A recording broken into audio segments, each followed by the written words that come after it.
US cafe नावाचा चाळीसगाव शहरात कॅफेच्या नावाखाली एक गैरकृत्य चालू करण्याचं एक षडयंत्र रचून आणि तिथं तरुण मुला मुलींना सिक्रेट स्पेस द्यायचं असं एक मॉडेल गेल्या काही दिवसांनी चालू आहे. त्याचं तक्रार पोलीस प्रशासनाला आली होती.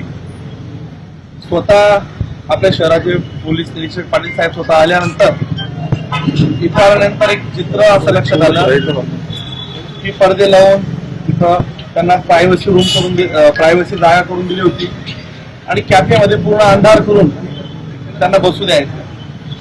आता इथं फूड पाहिलं किंवा साहित्य दुसरं काहीच नाही. इथं चहा नाही, इथं कॉफी नाही, इथं नाश्त्याची काही व्यवस्था नाही, फक्त जागा त्यांना देणे असा प्रकारचा चालला होता. 6 मुलं आणि 6 मुली इथे सापडल्यात. खर तर मुलगी ही कोणाच्या घरची असते ना, तिची इज्जत सांभाळणं हे छत्रपती शिवाजी महाराजांनी शिकवलेली आपल्याला शिकवण आहे. त्याच्यामुळे त्यांची नावं पुढे न करता त्यांचं पुढे शैक्षणिक किंवा दुसरं काही नुकसान व्हायला नको त्याची खबरदारी म्हणून ते नावं आम्ही तर पाहणारच आहोत.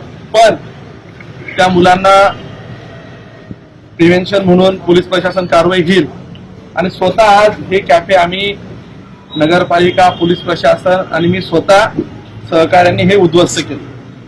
चाळीसगाव शहरामध्ये परिसरामध्ये असे काही चुकीचे गैरकृत्याचे व्यवहार किंवा काही लक्षात येत असेल तर ते केव्हाही जाऊन अशाच पद्धतीने तोडफोड होईल. गरज पडली तर बुलडोजर सुद्धा त्या बिल्डिंगला तात्काळ लावलं जाईल. कारण की शेवटी शहराचा लोकप्रतिनिधी म्हणून राजकारणाच्या पलीकडे माझ्याकडे काही जबाबदाऱ्या आहेत.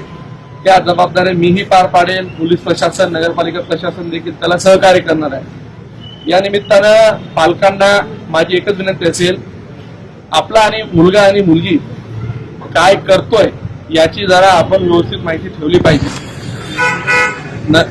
67 ते 66 मुली पळून जाण्याचं प्रकरण आत्ता जवळजवळ आम्ही पाहिलं. रोज अनेक घटना घडत आहेत.